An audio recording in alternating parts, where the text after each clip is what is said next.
speaker today, and I just want to welcome everybody.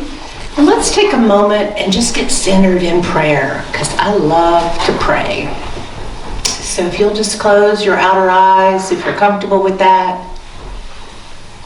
And together, let's take a deep breath in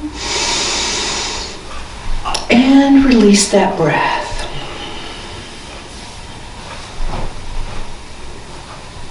Just coming fully into this moment.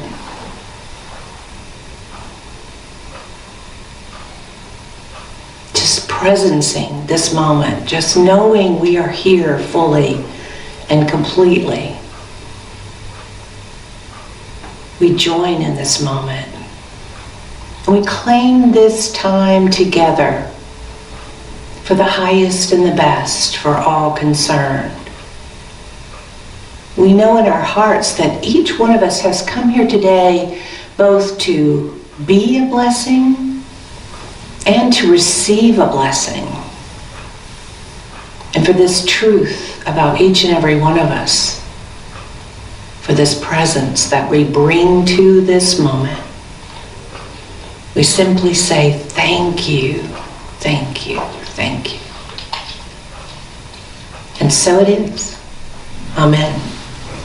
And I might need to check on our Zoomers because they might have missed that. If there's anybody out there, I think I was on mute.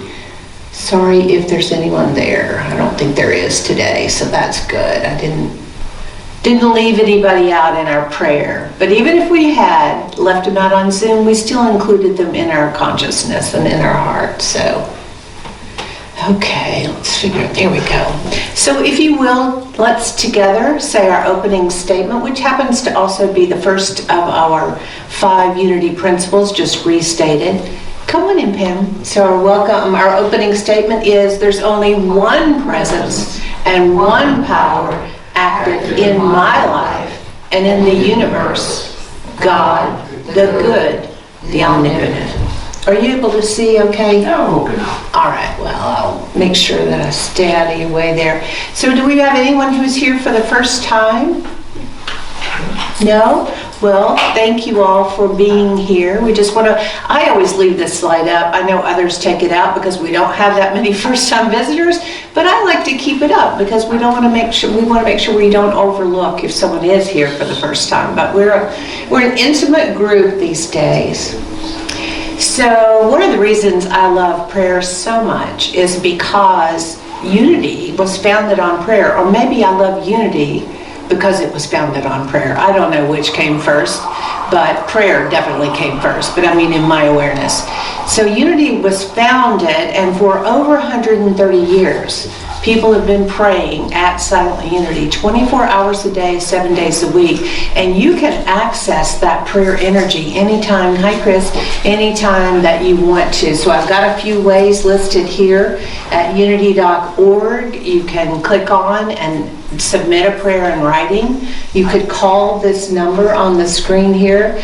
And they changed the hours during COVID, and I need to double check and see if they have expanded those. I think I probably left them a little bit contracted because that happens a lot after we come back together. We kind of learn we can work in more efficient ways, so I'll double check that. But you can also go to unitylittlerock.org, and that comes to our Little Rock Unity email address, and then we pray over your request here locally, and then we send your prayers on to Unity so that at Unity, Silent Unity, they go into a room where there's a 24-hour vigil being held, and has been held for all this 130 plus years.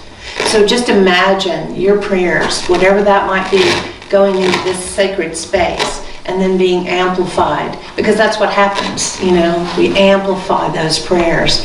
So anything that you have on your mind today, whether it's about yourself or another, just, if you haven't had a chance to write it, here's our prayer box. And we, of course, keep this candle lit in acknowledgement of that Christ consciousness from which we pray.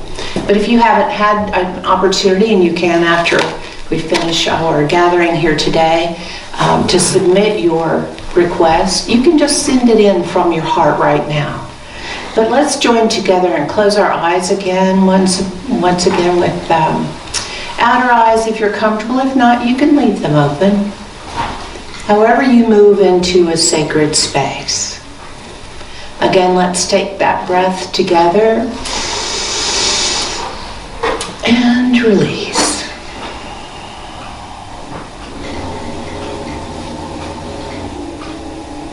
So we take this time and we join and we amplify that Christ consciousness that exists in each and every one of us. And coming together, we know that we bring more focus, more attention, more blessing to every request, spoken or unspoken, acknowledged or held in our heart. We know there's no degree of prayer. There's nothing too simple or pointless, and there's nothing too complex to take to that consciousness that we call God. We know that everything's equally important, whether it's finances, relationship, health and well-being. We acknowledge that every desire has been placed in your heart, in all of our hearts, by that beautiful presence, that substance, that knowing that we name God. So as our master teacher and way shower Jesus taught us, in this moment we claim that good. We know that we are powerfully embodied in this human form to be able to place dominion over the thoughts and the actions and to call forth the outcome that we know as good. In this moment, we hold that truth. We acknowledge the presence, and we simply say thank you. And so it is. Amen. All right, so Reverend Dr. Russ Jackman is going to read the daily word for us today. Thank you. Today's daily word, I walk in grace and peace today. Travis, would you go turn me down?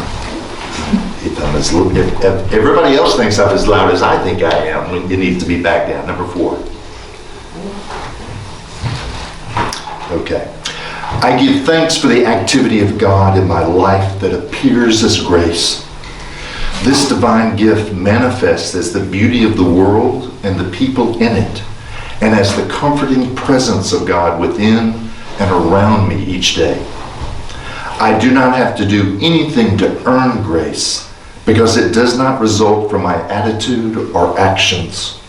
It flows from the infinite love of God within every person and surrounding every circumstance. It is the indwelling presence that sustains me in challenging times and lifts me in good times. I accept grace with gratitude when I have stumbled along life's path and received unexpected blessings. This boundless love fills my heart with bliss and peace.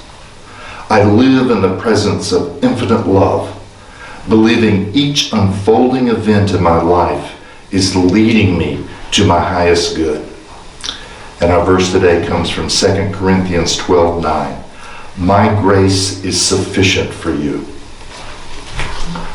Thank you, Russ. You're welcome. And if you're not familiar with the Daily Word, it's published by Unity Worldwide. And people read from the Daily Word every single day, millions all over the world. You do, Pam? I do as well. And, there's always something in it for everybody. And it's not, we quote from the Bible, but anybody can read from the Daily Word, regardless of your belief system. Okay, so we're going to prepare for our time of meditation now. So this month, the theme has been the prayer for protection. And often we say the prayer for protection here. If you want to know more about it, there's a nice booklet that Unity puts out called The Prayer for Protection, a Beloved Prayer Brought to Life. So it's different articles written by different Unity ministers and contributors. It's a really good one, and anybody can take a look at it. So this week we're on, and this is what the prayer looks like. Is anybody not familiar? Yeah? Okay, I'll tell you what the prayer for protection, this is what it says. It says, the light of God surrounds us. The love of God enfolds us. The power, I'm trying to do the little arm movements the kids do. The power of God protects us. And the presence of God watches over us. Wherever we are, God is. And then people sometimes add, all is well. But this is the original poem, written by James Dillett Freeman. Now, you've heard this already, but I'm going to share with the people who haven't heard it, or I'll just remind you, because that's how we learn, right? We hear things over and over. He wrote this poem during World War II, when people were in a great deal of fear about so many of the loved ones in the armed forces going out and being in battle. And so it felt really good to say this prayer and to claim protection, not only for those in Europe, but also for those at home doing so much work, women going into the factories and things like that. So it was a prayer of presence. And then even Buzz, is it Aldrin? Aldrin took it to the moon.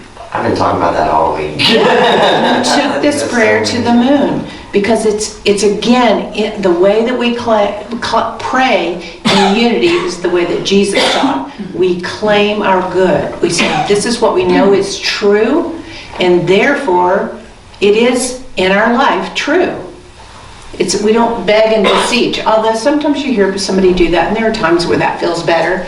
But this is the prayer that we've been discussing line by line this month, and the presence of God watches over us is the line that we're on today. And I will say, for me, the words are a little bit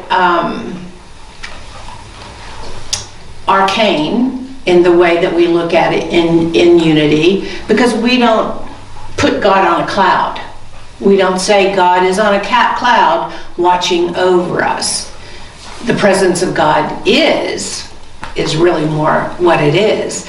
But these are the words we're working with this week. And honestly, in that view of a separate God, which is not what we believe in unity, we believe that God is everywhere present and expressing as all of us and all things in our world.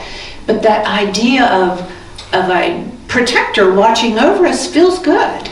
And at the time where this was written, that was a really important line. The presence of God watching over us. And if you've ever been in a fearful place in your life, you want to feel that there is a presence, and there is a presence always expressing. And it feels good to think of it as watching over, but that's not exactly the idea of God as we know when we express the fifth principle of unity, which is put into action in our life, right? So, but safety and protection is a key. That's one of those in Maslow's hierarchy of needs. You've got to have safety, and you've got to believe that you are safe and protected for you to actualize, to see in any other way. So however you believe that God's presence, which we also call substance and source and universe and all that is, and I am that I am, there's so many ways to name that which we know is God.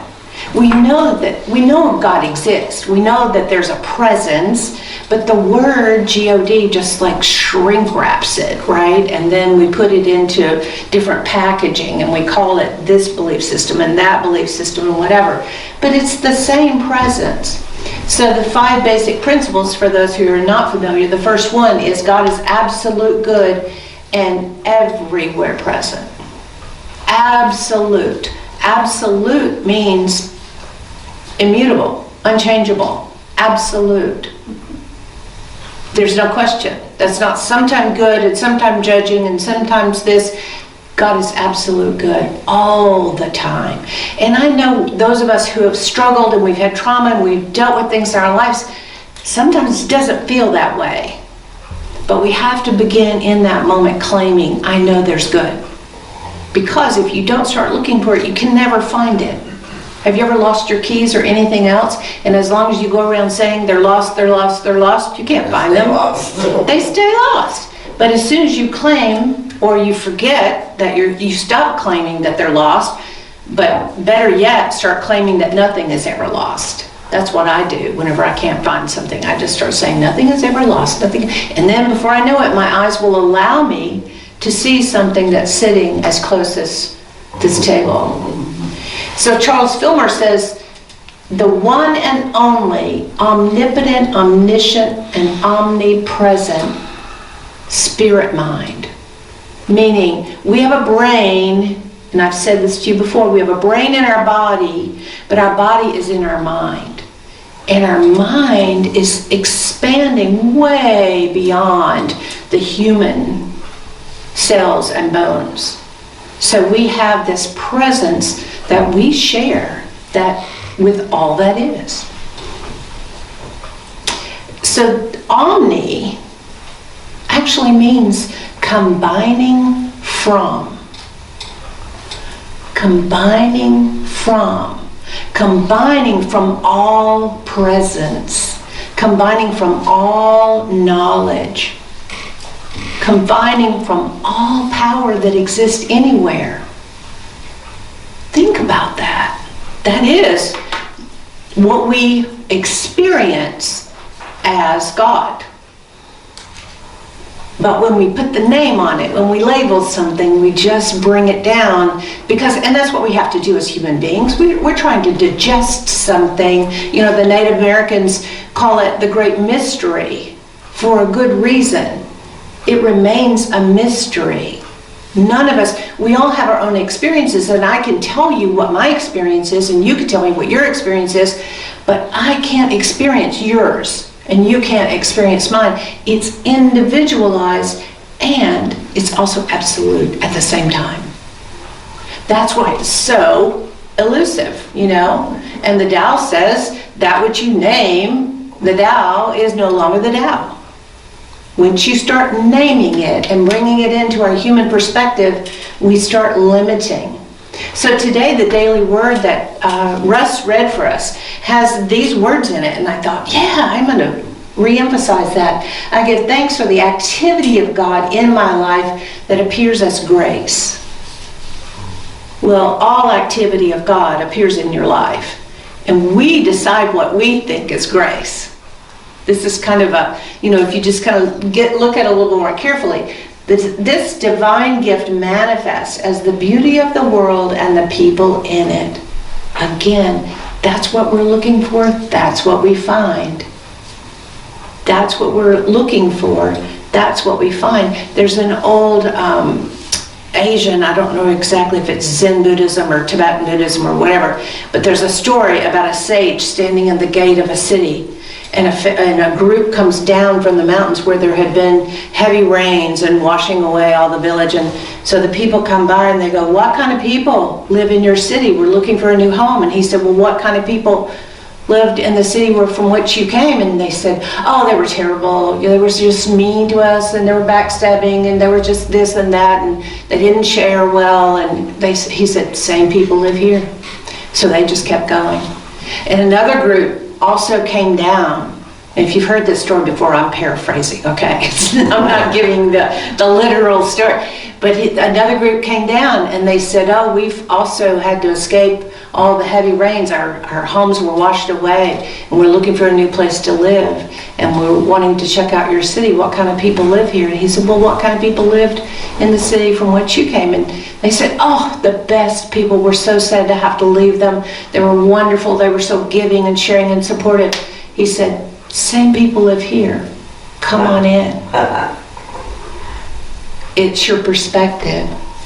So the divine gift manifests as the beauty of the world and the people in it, and as the comforting presence of God within and around me each day.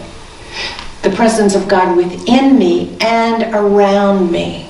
Again, if you don't look for it, you cannot find it.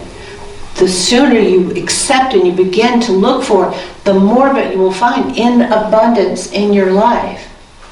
So I'm going to bring a little science in here because I can and because I want to, because it means something to me that science is now validating the woo-woo of spirituality, right? Because so many scientists have over time said, oh, well, that spirituality is a whole separate thing. If you're familiar with Ken Wilber, he's all about integral theory. It all works together. So in quantum physics, this is actually from the source called quantummagazine.org, and the article is What is Quantum Physics Theory and Why is it Incomplete? I'm not going to tell you why it's incomplete, you have to go look for the article yourself. But I like this definition of the quantum field. Physicists tell us that at the deepest level, everything is made up of mysterious entities. Scientists believe there are mysterious entities, fluid-like substances that we call the quantum field. This is the best part. These invisible fields sometimes act like particles and sometimes like waves. They can interact with one another. They can even, some of them, flow right through us. So, Dr. Joe Dispenza says our thoughts are magnetic and our emotions, our thoughts are electric and our emotions are magnetic.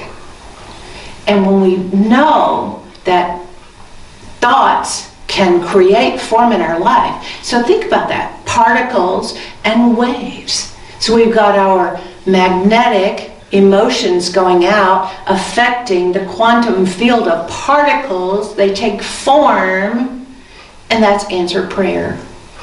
Scientists didn't know they were proving answered prayer when they started studying quantum physics, but it's how it works. We all are a part of that God substance in the world. We're all here. That's why the presence is everywhere. It doesn't have to watch over us in that separation mentality of a thing, an entity watching over us. We create the safety and protection through our consciousness, through our belief systems, what we understand to be true in the world. If you expect good, you get more good. And even if you expect good and you get something that you in the moment name not good, you're so much quicker to say, you know what, if this is here now and I'm uncomfortable, it's only to take me through it to that which is my good. Just like Lorraine and I were talking earlier about my house being repaired from the tornado and all the patience that I have gained waiting for the repairs to start. But I could stay in the frustration of dealing with insurance companies, or I can look to my good because it's coming. Inevitably it is. So why do I want to stay balled up in the frustration? Why can't I just take a deep breath and look for the good? Because it'll come. It'll just come more quickly and more smoothly. And in the meantime, I don't have to have a headache every day. So the Tao says this, and I read the Tao. Oh, I guess I forgot to pack that. I read the Tao every day, and this is I finished, and I go back to, it's the Jonathan Starr version. He's translated Rumi and Hafiz, so he has a deeper spiritual understanding. It's not just an intellectual translation of the words, so I highly recommend his translation. But I ended up back at verse 1, and it says the Tao, and you can equate that to, it's that. You could call it God, but it's not a one-for-one equation. But the Tao is really good about saying that you can't name it, right? It's not something to be named, it's something to experience. It says the Tao and this world seem different, but in truth, they are one and the same. The only difference is in what we call them. How deep and mysterious is this unity? Heaven and earth. There's no separation. They're just one. And all of the spiritual belief systems have a thread of this somewhere within them if you go to look for it. So I like this version that I know that we've done here at Unity of Little Rock before, the prayer of protection, the light of God surround us. I am the light. I just left in of God because why not? The love of God enfold us. I am the love. The power of God protects us. I am the power. And the presence of God watches over us. I am the presence. I am. I am is a very sacred phrase. It has a lot of power because you're calling on all of that. You're telling your soul how to express with the phrase I am. We are the presence. We in this room are the presence, and we can command into this world good. Or we can contract and withhold and have that as the result. But we know that we have that choice to be the expanded consciousness, to be the Christ consciousness expressing in this world. We have the choice to be the presence of that which we call God. So today we're very blessed to have Reverend Russell. Come on up, Russ. He's going to lead us through a sacred ceremony, and we'll have a moment to experience the presence. Yes. This is fall in Arkansas. That means we're moving from this great time of growth and expansion into this calming, this dormancy that we call winter. And in this month, we're reminded of death. Death in our holidays, death that recognizes and honors our ancestors who have passed. So this is also a time of grief. And for me, that grief is being touched more so as I look at what's taking place in the Middle East. The uncertainty I feel, the confusion I feel of wanting an answer but not having a political answer that will make that okay. But having a desire that that human suffering be at peace, that the people there be at peace, the leaders there be at peace. So I'm going to invite us to do a ritual today. And the beauty of this ritual is you get to create it with me. So hear that. There ain't no right or wrong. There's what we want to do together. But the foundation of it is we've got this beautiful singing bowl, and it produces this magnificent frequency, this vibration.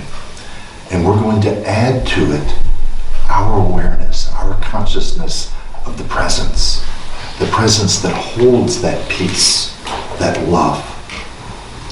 And as we feel this beautiful bowl, we'll then use that frequency, that vibration, to radiate it out, not just to the Middle East, but to the Ukraine, the Sudan, all the places in the world that peace is called for. Because in some ways I hear it calling to us. Just as Beverly said a few moments ago, it's right here and giving us the opportunity to move through it, to see what's on the other side, to have that experience of good, and in this case, that experience of peace. So, I'm gonna couple pieces here. If you want to come up here and stand by this bowl, come up and do that. Because the peace that we're about to sound and resonate with isn't just for others, it's for us in this room too. So if you want to be close to it, come up here. If you're kinesthetic like me and you want to come up as we do this process and put your hands on the bowl, do that. You want to come up and breathe into the bowl, come and do it. Yeah, no right or wrong. Just do what you feel guided to do, that presence is leading you into. So, if you're willing, close your eyes. And Beverly is so beautifully today given that easy, calm experience, that awareness that there is here, now, this magnificent presence. It fills this room, and it fills us, is us.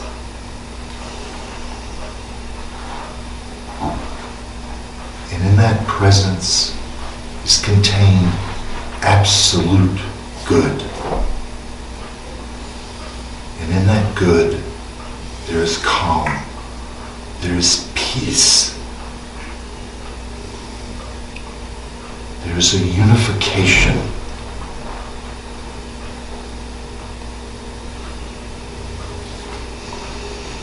So as you touch that place, be aware of that presence, of that good. Feel that rise and fall of your breath.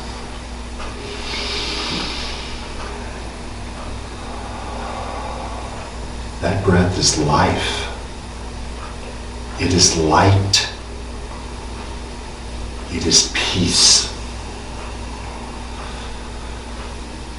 So as you inhale and exhale, that life and light are being activated within you. And that breath flows to your core. And now it wants to flow out. Flow out through your hands, flow out through your being, but it wants to flow. And allow it to flow right here to this bowl. It's just our focus piece today. It itself is not the power. We are bringing the power to this experience.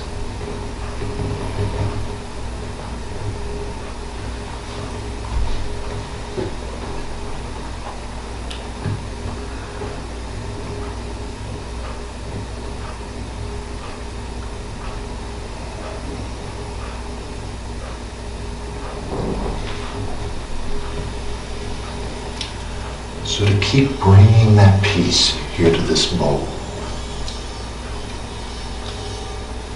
let's do 3 ohms, knowing that those ohms are amplified, moving forth into this bowl so that when we sound it, it's even greater.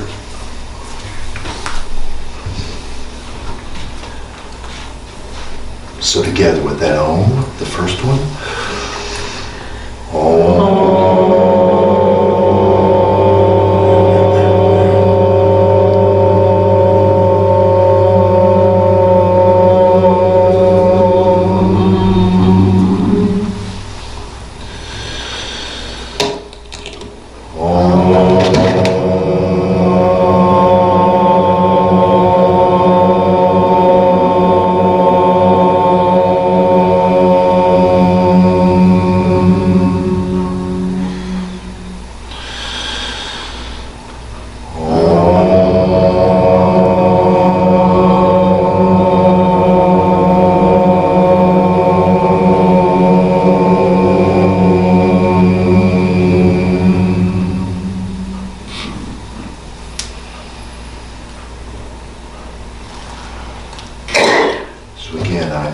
you,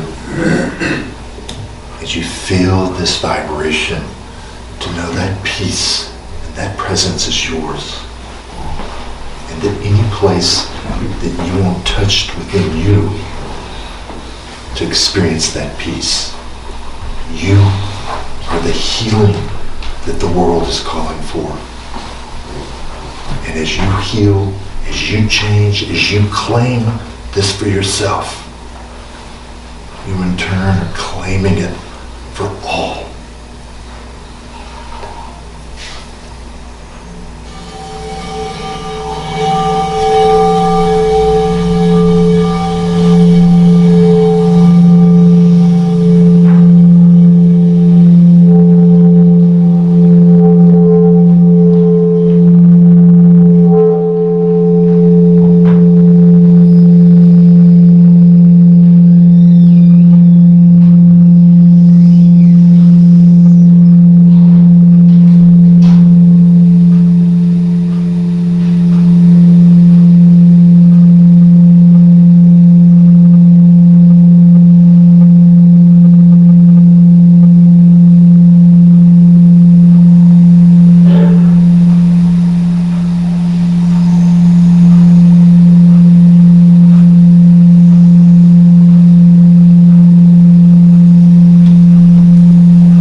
so obviously claimed for in our lives.